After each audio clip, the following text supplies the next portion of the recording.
konsep dalam ekonomi yang menyatakan bahwa ketika semua atau sebagian orang menabung lebih banyak ketika krisis atau ketika kondisi ekonomi sedang sulit, justru itu bisa merugikan mereka secara keseluruhan atau dapat merugikan ekonomi secara keseluruhan.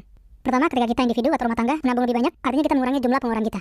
Karena pengeluarannya menurun, akhirnya permintaan ikut menurun. Yang terjadi ketika permintaan menurun adalah produsen mengurangi produksinya, yang dampaknya berujung pada pengurangan gaji bahkan PHK atau meningkatnya pengangguran. Dan ketika pengangguran meningkat, tentu akan menurunkan pendapatan rumah tangga, pendapatan kita, yang pada gilirannya malah kembali mengurangi tabungan kita.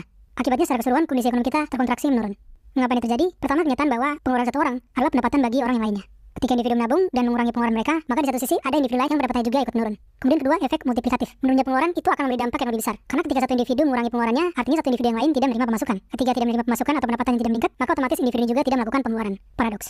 Akhirnya pemerintah melakukan kebijakan fiskal ekspansif dengan menurunkan pajak dan memberi stimulus ekonomi seperti bantuan tunai agar orang-orang tetap mau membelanjakan uang mereka dan agar ekonomi tetap berputar. Ini sudah pernah terjadi di krisis ekonomi tahun 2008